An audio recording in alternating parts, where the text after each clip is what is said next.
ये देखो ये ग्लाइकोल है,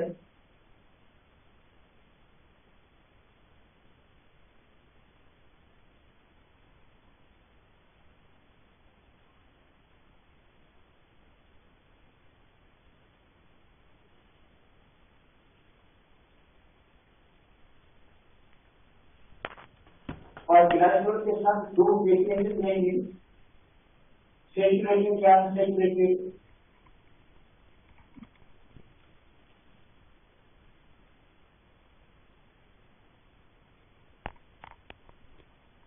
तो ये हमने होगा डाइईस्टर, डाइईस्टर नहीं होगा, जहां पे ईस्टर लिंकेज बनेगा।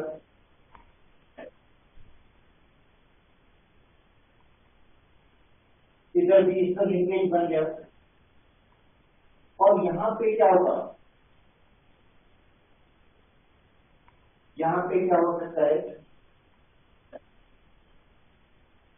Phosphoric acid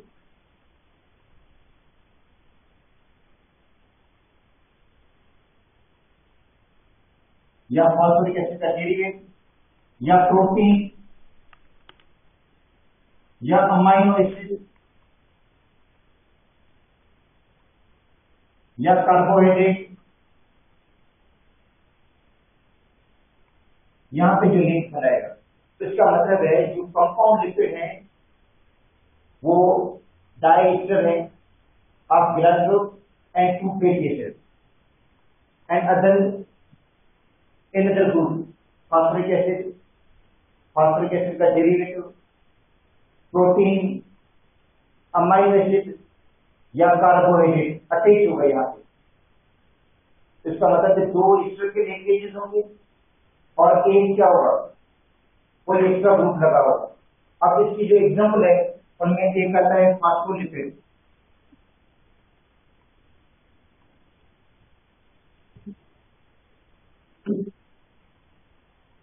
phospholipid. तो फास्फोलिपिड का मतलब है यहाँ पे फास्फोरिक एसिड या उसका डेरिवेटिव।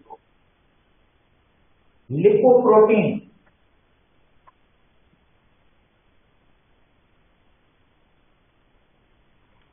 लिपोप्रोटीन का मतलब यहाँ पे क्या होगा? प्रोटीन का मॉलिक्यूल अटैच होगा। देखो ग्लाइकोल के साथ दो तो फैटी एसिड हो गए, एक जो एक्स्ट्रा ग्रुप लगा हुआ है वो कौन सा है? प्रोटीन है या ग्लाइकोलिपिड।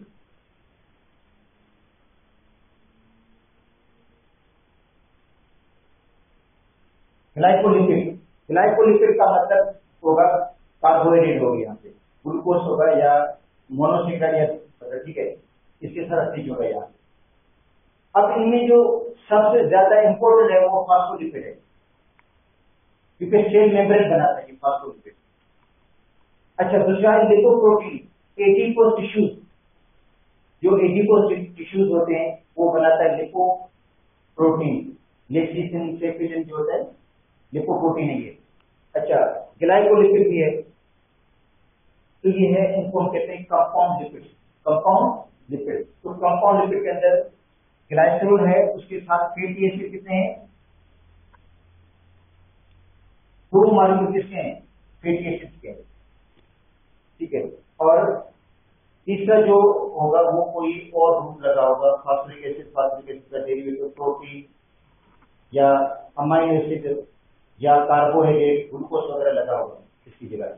और इसकी एग्जांपल फास्फोलिपिड, लिपोप्रोटीन और ग्लाइकोल। जी, इसमें वाटर तो नहीं होगा भाई, वाटर दो मॉलिक्यूल वाटर में होगा इसकी जगह पे, वाटर यहाँ पे रिमूव होगा, दो मॉलिक्यूल वाटर के रिमूव होंगे, मगर तीसरा कोई और ग्रुप लगा होगा। भाई देखो इनकी आपस में जब मिलेंगे तो वाटर तो रिमूव होगा ही होगा, ठीक है। हम किसको पढ़ रहे हैं? इसको पढ़ रहे हैं, हमको, मैं आपको रिएक्शन करके बता रहा हूँ, इसको देखो।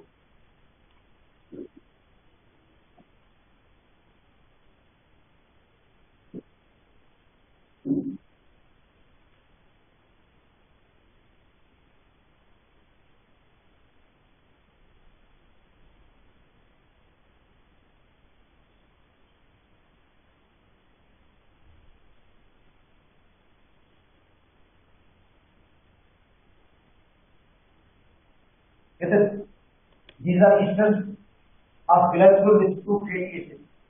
Esters में glycerol और दो fatty acid, some other compounds such as carbohydrate, amino acid, phosphoric acid का derivative. These are classified into phospholipid. Phospholipid है, glycolipid, lipoprotein, ठीक है. और LDL क्या होता है? Low density lipoprotein. HDL high density lipoprotein. अच्छा, उसके बाद है स्टेरॉइड. तो स्टेरॉइड वो है जिनकी सेपोनिफिकेशन नहीं होती. देखो आगे हम पढ़ेंगे कि ऑयल ऑफ फेट की सेपोनिफिकेशन होती है. ऑयल ऑफ फेट से आप साबुन बना सकते हैं. ऑयल ऑफ फेट को जब हम प्लास्टिक सोडा के साथ हीट देते हैं तो साबुन बनता है, सोप बनता है, ठीक है. तो इसका मतलब है ऑयल ऑफ फेट से आप सोप बना सकते हैं. मगर जो स्टेरॉइड्स हैं इनको कहते हैं नॉन सेपोनिफाइड लिपिड्स, मतलब जिनकी सेपोनिफिकेशन नहीं होगी, इनसे सोप नहीं बनेगा. इनके अंदर रिंग्स होती है. इनके अंदर क्या होती है? रिंग्स होती है. और कोलेस्ट्रॉल जो है वो स्टेरॉइड की दो टाइप है. एक कोलेस्ट्रॉल है, एक होता है कोलिक एसिड. तो जो कोलेस्ट्रॉल है उसके अंदर क्या होती है? रिंग्स होती है. तीन जो होती है वो हेक्सागोनल रिंग्स है. तीन हेक्सागोनल रिंग्स और एक है पेंटागोनल. तीन हेक्सागोनल रिंग्स है, एक है पेंटागोनल है जिसके अंदर टोटल 17 कार्बन होते हैं. टोटल 17 कार्बन है. और वो जो रिंग्स है आपस में इंटरकनेक्टेड है या इंटरफ्यूज है. अब इनमें एक रिंग होगी फिनोल्फथालीन. फिनोल्फथालीन में आपको दो रिंग साथ होती है, एक उसके ऊपर रखती है. तो ये फिनोल्फथालीन है. देखो रिंग क्या है? फिनोल्फथालीन की है, दो साथ है, एक ऊपर लगी हुई है. और उसके बाद एक पेंटागोनल रिंग भी लगी हुई है इसके अंदर, ठीक है.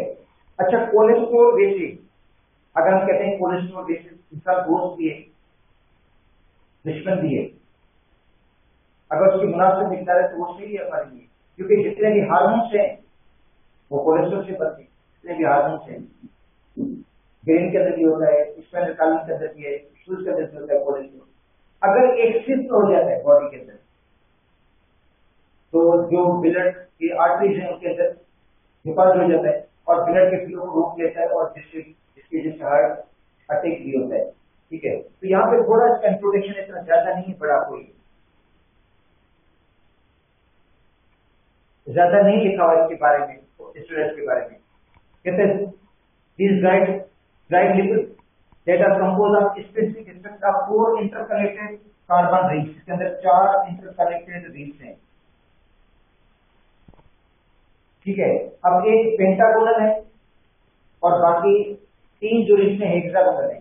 6 कार्बन वाली है. तीन के देखो 6 कार्बन है, इसके 6 कार्बन, इसके भी 6 है, इसके 5 कार्बन है. तो इसको पढ़ते हैं साइक्लोपेंटिनो फिनोल्फथालीन, क्योंकि ये तो फिनोल्फथालीन है ना, इसको क्या कहेंगे? फिनोल्फथालीन है ये. उसके साथ साइक्लोपेंटिनो लगा हुआ है न्यूक्लियस. एग्जाम्पल स्टेरॉइड की क्या कौन सी? कोलेस्ट्रॉल है और दूसरा है फोलिक एसिड. इतना लिखा हुआ है, कुछ आगे मजीद नहीं है इसके अंदर.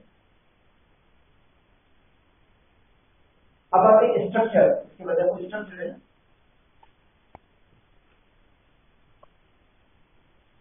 अब लिपिड, मगर लिपिड का स्ट्रक्चर तो नहीं हुआ गया क्योंकि लिपिड के अंदर बहुत सारी चीजें आ जाती हैं. ये हो गया ऑयल और फेट का स्ट्रक्चर. ऑयल और फेट,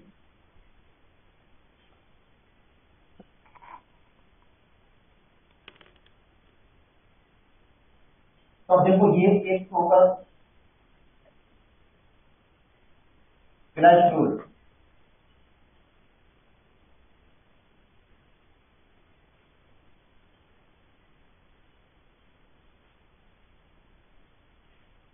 ये क्या है? ग्लाइकोल. और उसके साथ क्या होंगे? फैटी एसिड, सेचुरेटेड या अनसेचुरेटेड. अगर सेचुरेटेड फैटी एसिड है तो समझिए फैट बन जाएगा.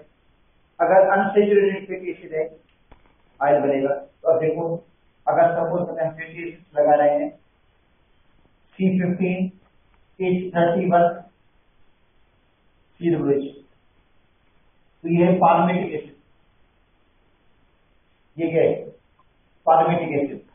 और C15H31 COOH, ये भी पार्मेटिक एसिड है।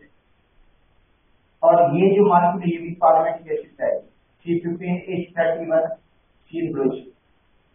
आप पार्मेटिक एसिड के अलावा एसिडिक एसिड भी लगा सकते हैं, वो भी सेचुरेटेड है।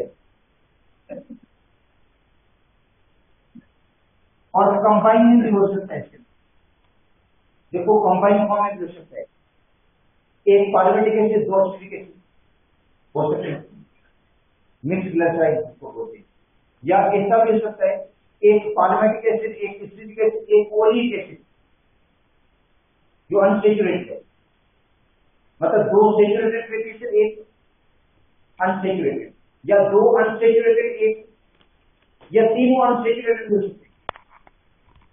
इसका मतलब ये जो फैटी एसिड है पार्मेटिक एसिड, ये जो फैटी एसिड है ये सेचुरेटेड अनसेचुरेटेड सेम भी हो सकते हैं, डिफरेंट भी हो सकते हैं। तो CH2O C++O C15H31 CHO, उसके बाद C++O C15H31, उसके बाद CH2O आएगा, C++O C15H31 और तीन वाटर मॉलिक्यूल हो जाएंगे। इसको कहते हैं ट्राइपार्मेटियम। ट्राइपार्मेटियम, ये तीनों पार्मेटिक एसिड तो ट्राइपार्मेटियम। अच्छा, अगर तीनों एसिडिक एसिड होते ट्राइसिड। बुक में जो लिखा हुआ एक्चुअली दिया है पार्मेटिक एसिड, नीचे लिखा है एसिड, क्योंकि पार्मेटिक एसिड में टोटल कार्बन होते हैं 16, अल्काइल ग्रुप में 15 कार्बन होते हैं, 16 कार्बन ये है। मतलब पार्मेटिक एसिड का ये है after decanoic acid, sorry hexadecanoic acid, hexadecanoic acid, इसके अंदर 16 कार्बन होंगे, 15 और 16 कार्बन होंगे। अच्छा, अब ऐसा भी हो सकता है ग्लाइसियोल हो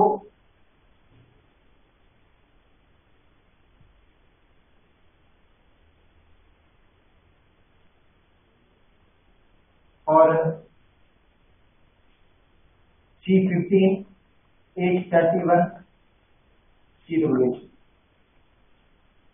और C17H35 COOH, C17H35 COOH। तो ये मिक्स है, यह है पाल्मेटियो डाइस्टीरेन। एक पाल्मेटियो है, पाल्मेटिक एसिड दो क्या है एसिडिक एसिड है, इसको पढ़ेंगे पाल्मेटियो डाइस्टीरेन, जो कंपाउंड बनेगा ये C15H31 यहाँ पे आएगा, CHO C++O यहाँ पे क्या आएगा, C17H35 और यहाँ पे क्या आएगा CH2O C++O C17H35 और तीन वाटर मॉलिक्यूल। तो इसको क्या पढ़ेंगे, पाल्मेटियो डाइस्टीरेन। डाइस्टीरेन का मतलब दो एसिडिक एसिड है, तीनों एसिडिक एसिड हो सकते हैं। तो ये किसका स्ट्रक्चर है, आयल और फेट का। अब इसके अंदर जो आयल है वो रूम टेम्परेचर पर लिक्विड फॉर्म में है, और आयल के अंदर अनसेचुरेटेड फैटी एसिड की जो परसेंटेज है, मिकदार है, वो क्या होती है, ज्यादा होती है। अनसेचुरेटेड फैटी एसिड की कंटेंट क्या होती है, इसके अंदर ज्यादा होती है। जबकि फेट मिलता है सॉलिड फॉर्म में रूम टेम्परेचर पे, जिसके अंदर सेचुरेटेड फैटी एसिड की मिकदार ज्यादा होती है। सेचुरेटेड जो फैटी एसिड है वो क्या होता है, इसके अंदर ज्यादा होता है, समझे। तो इसलिए आयल और फेट का स्ट्रक्चर यही है, आयल और फेट का स्ट्रक्चर ये, क्योंकि दोनों ट्राई एस्टर है, जिनको ट्राइग्लाइसराइड बोलते हैं, इनको क्या बोलेंगे, ट्राइग्लाइसराइड। इसको भी क्या कहेंगे आप, ट्राइग्लाइसराइड। ठीक है। ऑयल के अंदर अनसेचुरेटेड फैटी एसिड होंगे, फैट के अंदर सेचुरेटेड फैटी एसिड होंगे। ऑयल मिलेगा लिक्विड फॉर्म में, फैट मिलेगा सॉलिड फॉर्म में। ऑयल को आप फैट में तो ठीक कर सकते हो हाइड्रोजन ऐड करके, हाइड्रोजन की आप एडिशन करेंगे, उसके बाद ऑयल कन्वर्ट हो जाएगा किसके अंदर, फैट के अंदर। उसके बाद देखो कौन सा है यहाँ पे,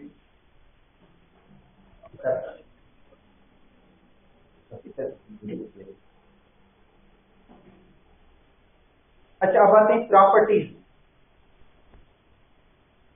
प्रॉपर्टीज अभी मैं आपको जो बता रहा था उसकी भी वही है प्रॉपर्टी, कि जो ऑयल है वो रूम टेम्परेचर पे लिक्विड फॉर्म में होता है और फैट जो है वो सॉलिड फॉर्म में होता है, और जो वेस्ट है वो सेमी सॉलिड फॉर्म में है।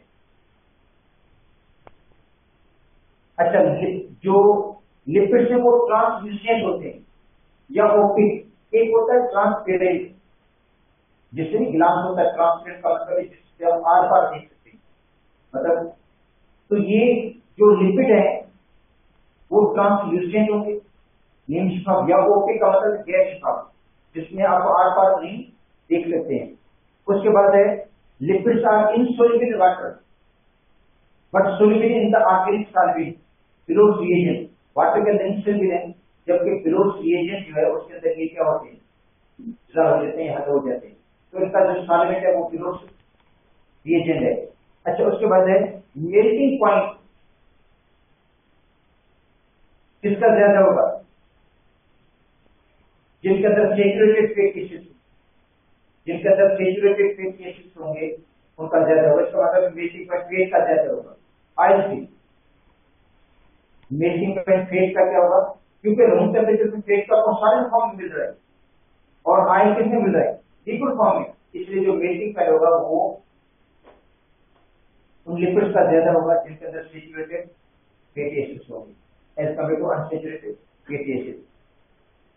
उसके बाद लिपिड्स जो है वो पुअर कंडक्टर है हीट एंड इलेक्ट्रिसिटी के, इसलिए ये सर्व करते हैं insulator in the animal body, मतलब एनिमल बॉडी के अंदर ये क्या है, इंसुलेटर का काम करते हैं। इंसुलेटर का मतलब है बाहर बहुत ज्यादा गर्मी है, ठीक है, तो हमें हमारी जो बॉडी का टेम्परेचर होगा उससे थोड़ा क्या होगा, कम होगा, क्योंकि वो जो के अंदर हमारी बॉडी के अंदर लिपिड है वो इंसुलेटर का काम करता है, वो हीट को ट्रांसफर होने नहीं देता।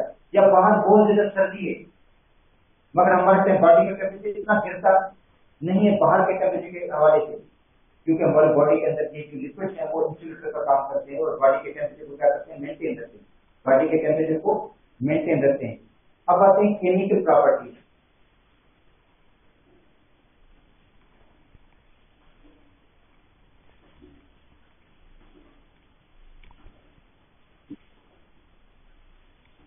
केमिकल प्रॉपर्टीज, अच्छा केमिकल प्रॉपर्टीज में hardening of the oil, oil को हार्ड करना। अगर हार्ड नहीं ऑयल का मतलब ऑयल कैसे हार्ड होगा, जब उसके अंदर हाइड्रोजन गैस पास हो तो उसको हम कहते हैं addition of hydrogen, addition of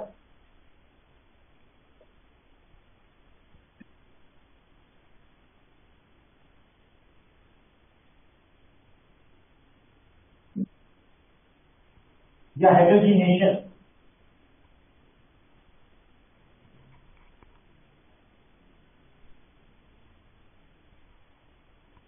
तो हाइड्रोजनेशन किसकी होगी, वेजिटेबल ऑयल,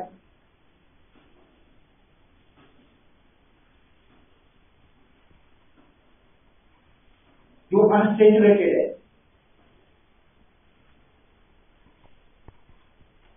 अनसेचुरेटेड है जिसके अंदर क्या है,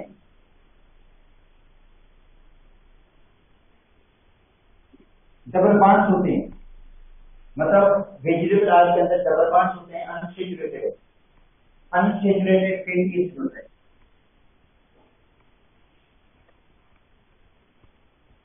जब उसके अंदर हाइड्रोजन ऐड करोगे इन द प्रेजेंस ऑफ निकल, प्लैटिनम या पेरिडियम की मौजूदगी में हीट नहीं दोगे तो बन जाएगा वेजिटेबल घी।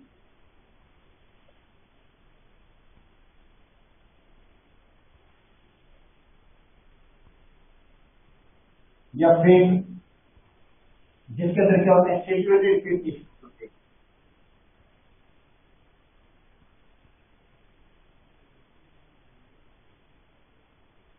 फैटी एसिड, और जिसके अंदर क्या होंगे सिंगल बॉन्ड होंगे, मतलब डबल बॉन्ड सिंगल बॉन्ड में कन्वर्ट हो जाएगा। तो अब देखो ये मैं फार्मूला लिख रहा हूं,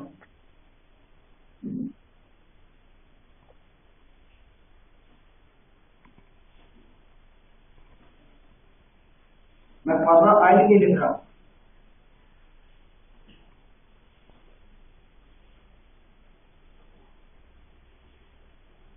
तो ये अनस्टेचुरेटेड फैटी एसिड, ये जो उन्होंने खाली अनस्टेचुरेटेड फैटी एसिड ही लिखा है, मैं पूरा आयन का फार्मूला लिख देता हूं।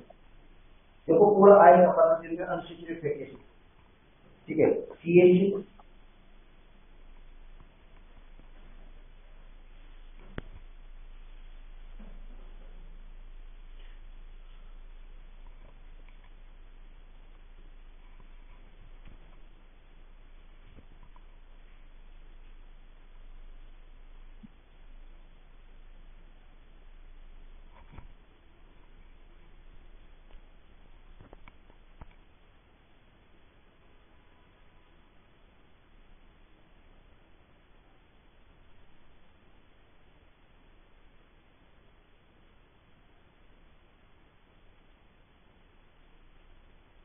अच्छा भोपाल में हटकर लिख रहा हूं, क्योंकि भोपाल सिर्फ अनस्टेचुरेटेड फैटी एसिड पर शो कर रहा है। मैं पूरा इसका फार्मूला का ये आयन है, क्योंकि आयन के अंदर अनसेचुरेटेड फैटी एसिड, ये जो फैटी एसिड है अनसेचुरेटेड आयन के अंदर। अब इसके अंदर क्या कर रहे हैं, हाइड्रोजन गैस पास कर रहे हैं 3 मोल। वो मोल डिपेंड करता है कितने डबल बॉन्ड है, डबल बॉन्ड 3 है तो 3 मोल ऐड करेंगे, डबल बॉन्ड 4 होगी 4 मोल ऐड करेंगे, जितने डबल बॉन्ड होंगे, जितनी अनसेचुरेशन होगी, जितनी अनसेचुरेशन होगी उतने मोल हाइड्रोजन के आप ऐड करेंगे, ठीक है, हीट देंगे, तो ये डबल बॉन्ड का हो जाएगा, सिंगल बॉन्ड में तब्दील हो जाएगा, ये बन जाएगा CH2O, C double bond O, CH2 यहाँ पे क्या आ गया R आ गया,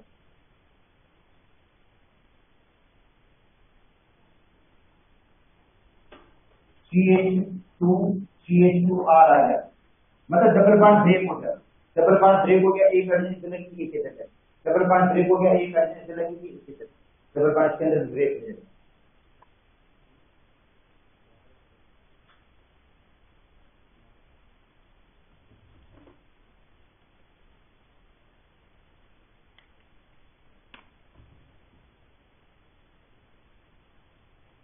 यहाँ पे भी डबल बॉन्ड ब्रेक हो गया,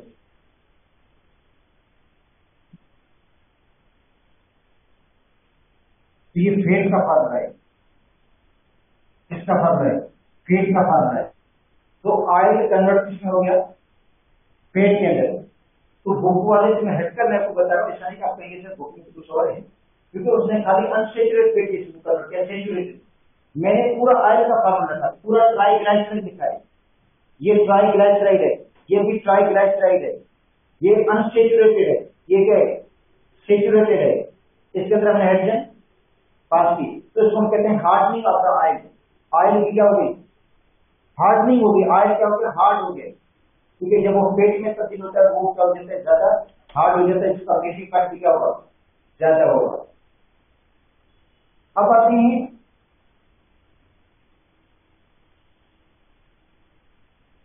उसके बाद क्या होगा, सेपोनिफिकेशन,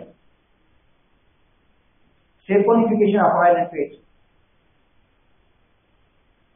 मतलब साबुन में तब्दील करना।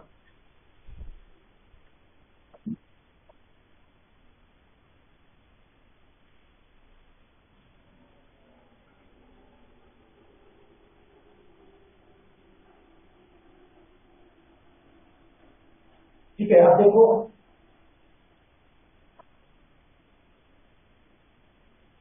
Oil and fat is heated with caustic soda or caustic potash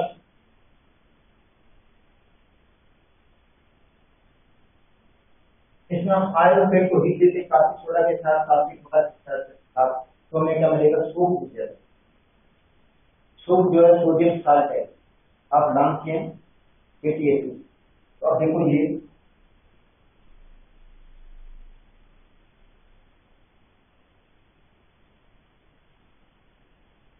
iron fate का पाता है,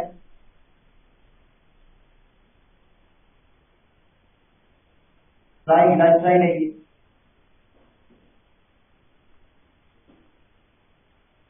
आयरन और फेट हीट दे रहे हैं किसके साथ, NaOH या KOH के साथ, तो हीट देंगे,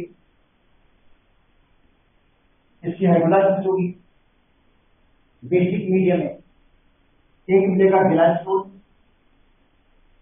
एक क्या मिलेगा आपको, ग्लाइसोल मिलेगा,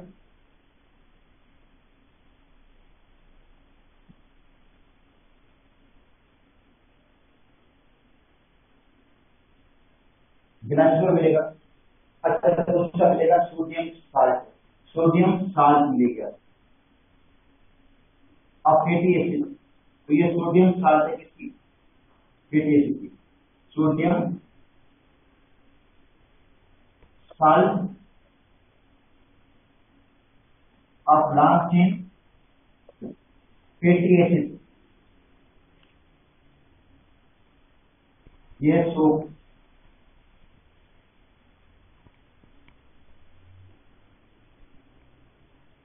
तो सोप जो है वो साल्ट होती है, सोडियम या पोटेशियम साल्ट, सोडियम साल्ट या potassium salt of long chain fatty acid, इसको हम कहते हैं सैपोनिफिकेशन, इससे साबुन बनता है।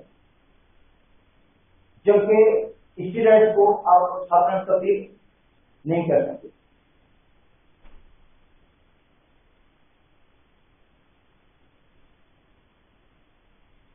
अब आते हैं रेंसिफिकेशन।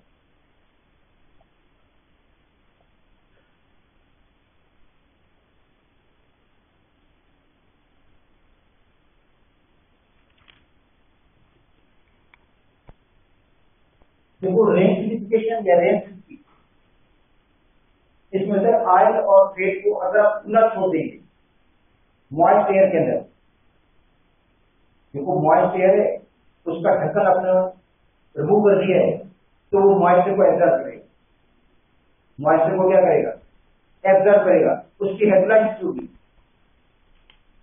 क्या होगी, हाइड्रोलाइसिस, और हाइड्रोलाइसिस से आपको मिलेगा ओरिजिनल फैटी एसिड और सोप एसिड। तो ऑयल खट्टा होगा, खट्टा होता है हाइड्रोलाइसिस की वजह से, हाइड्रोलाइसिस से ओरिजिनल फैटी एसिड मिलता है, वो खट्टा होता है, सोप एसिड होता है। ऑक्सीडेशन होती है डबल बॉन्ड, डबल बॉन्ड के अंदर क्या होती है, oxidation to produce bad odour aldehyde, उसे क्या मिलता है, बेड ऑर्डर एल्डिहाइड, जिसका मतलब है ऑयल खट्टा होगा। अगर ऑयल खट्टा और बदबूदार हुआ है तो इसका मतलब है ऑयल की रेंसिफिकेशन हुई है, ऑयल की हाइड्रोलाइसिस हुई है और ऑक्सीडेशन। तो रेंसिफिकेशन क्या है, हाइड्रोलाइसिस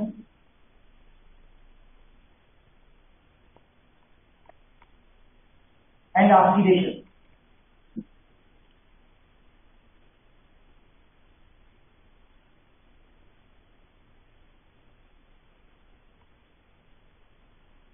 अब आयरन फेट, तो हाइड्रोलाइसिस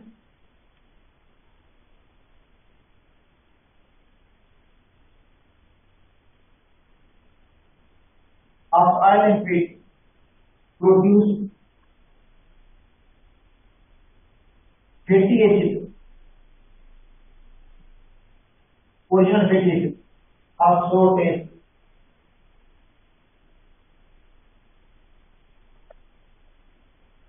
टेस्ट क्या होगा इसका, सोर होगा, खट्टा होगा।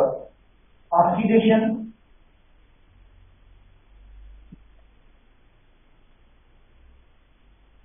ए double bond produce bad odour aldehyde, तो इसका मतलब है रेंसिफिकेशन का आयरन खट्टा होगा, बदबूदार होगा due to hydrolysis and oxidation. तो क्वेश्चन आ सकता है रेंसिफिकेशन कौन सा प्रोसेस होता है, एक होता है हाइड्रोलाइसिस, दूसरा क्या होता है ऑक्सीडेशन। हाइड्रोलाइसिस से ओरिजिनल फैटी एसिड शॉर्टेज का मिलेगा और ऑक्सीडेशन की वजह से क्या होता है बैड अल्टरनेटिव, तो इसका मतलब ऑयल खट्टा हो जाएगा, आप टेस्ट हो जाएगा, टेस्ट इसका खराब हो जाएगा, जायका भी खराब हो जाएगा। और दूसरा उसके अंदर स्मेल आने लगेगी। अगर ऑयल में स्मेल आ रही है, घर में अगर पहले ऑयल को खुला छोड़ दिया आपने काफी अर्से तक, उसके बाद आपने दोबारा यूज किया तो उसके अंदर आपको फील हुआ कि स्मेल आ रही है, तो समझे ऑयल की क्या हो गई है, रेंसिफिकेशन हो गई, और जिसकी वजह से उसका जायका भी खराब हो गया और जो है उसमें स्मेल आएगी। ठीक है, तो रेंसिफिकेशन होगी, हाइड्रोलाइसिस और ऑक्सीडेशन। उसके बाद देखो इंपॉर्टेंस, देखो अहमियत क्या है, तो जो लिपिड्स हैं ये ज्यादा एनर्जी प्रोवाइड करते हैं। इसका मतलब जो लिपिड्स हैं वो ट्वाइस एनर्जी प्रोवाइड करते हैं as compare to carbohydrates and protein. Lipid का 1 ग्राम 9 कैलोरी देता है, ठीक है, जबकि कार्बोहाइड्रेट का 1 ग्राम 4 कैलोरी और प्रोटीन का 1 ग्राम भी 4 कैलोरी देता है। तो इसका मतलब जो लिपिड्स हैं ट्राइग्लिसराइड की सूरत में, ट्राइग्लिसराइड की सूरत में बॉडी के अंदर क्या हो जाते हैं, जपान हो जाते हैं। ठीक है, और ये एनर्जी प्रोवाइड करते हैं, डबल एनर्जी प्रोवाइड करते हैं। कितने लिपिड्स जो है स्टोर केमिकल एनर्जी को क्या करते हैं, स्टोर करते हैं in the form of triglyceride, और ये ट्वाइस एनर्जी प्रोवाइड करते हैं, डबल एनर्जी प्रोवाइड करते हैं कार्बोहाइड्रेट से और प्रोटीन से। और they are building block of the cell membrane, और होता है सेल मेम्ब्रेन भी बनाते हैं। जो फॉस्फोलिपिड है, पढ़ा था मैंने फॉस्फोलिपिड, ये क्या बनाता है, सेल मेम्ब्रेन बनाता है। इसके अलावा जो एडिपोज टिश्यूज हैं वो बनाता है लिपोप्रोटीन, जो लिपोप्रोटीन है वो क्या बनाते हैं, एडिपोज टिश्यूज बनाते हैं। और एडिपोज टिश्यूज हैं वो हेल्प करते हैं maintain the body temperature, body temperature को क्या करते हैं, मेंटेन करने में हेल्प करते हैं, सभी इंसुलेशन करते हैं बॉडी की। इसके अलावा जो फैट है, ये सोर्सेज हैं फैट से भी विटामिन का, मतलब ये जो फैट है ये फैट से भी विटामिन का सोर्स भी है। जैसे विटामिन ए जो नेचुरली हमें मिलता है वो मिलता है मक्खन से, निजी से, नेचुरली होता है उसका। जो वेजिटेबल ऑयल्स हैं, जो वेजिटेबल ऑयल्स मिलते हैं उसके अंदर नेचुरली नहीं होता है, उसके अंदर सप्लीमेंट किया जाता है। मैन्युफैक्चरिंग के दौरान जब उसकी मैन्युफैक्चरिंग होती है तो सप्लीमेंट किया जाता है उसके अंदर विटामिन ए, या फिश से में मिलता है कोल्ड लिवर ऑयल जो एम सोर्स है किसका, विटामिन ए का। तो इसका मतलब है ये जो फैट है ये फैट से विटामिन का सोर्स भी है, उसके फैट पे ज्यादा भी हो जाएगी, उनके सॉल्वेंट भी है। ये जो फैट है ये सॉल्वेंट है किसके लिए, विटामिन ए, बी, ई और के लिए।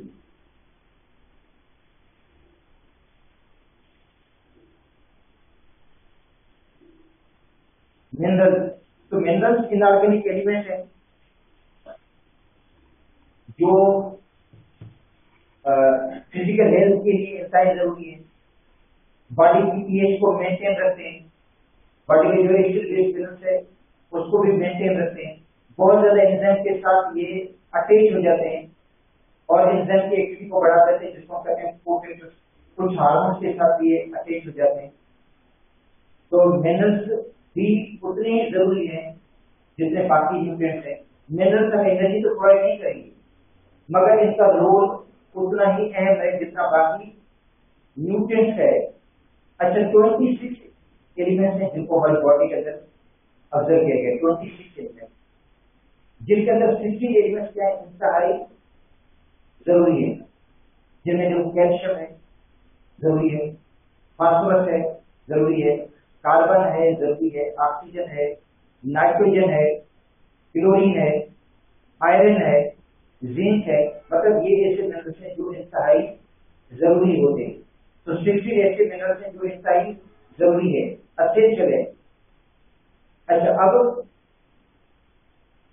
ये जो मिनरल्स हैं इनका रोल आपको मैंने बता दिया है कि इनका रोल क्या है, पीएच को कंट्रोल करना, एसिड बेस मिनरल्स बॉडी को कंट्रोल करना, और कुछ इनमें जो मिनरल्स हैं माइक्रोग्राम में चाहिए होते हैं, जिनको कहते हैं माइक्रो मिनरल्स, मतलब उसका अमाउंट थोड़ा बहुत ही कम चाहिए होता है, माइक्रोग्राम में चाहिए होता है। और कुछ ऐसे मिनरल्स हैं जिनका अमाउंट कुछ ज्यादा चाहिए होता है, जिनको कहते हैं मैक्रो मिनरल्स।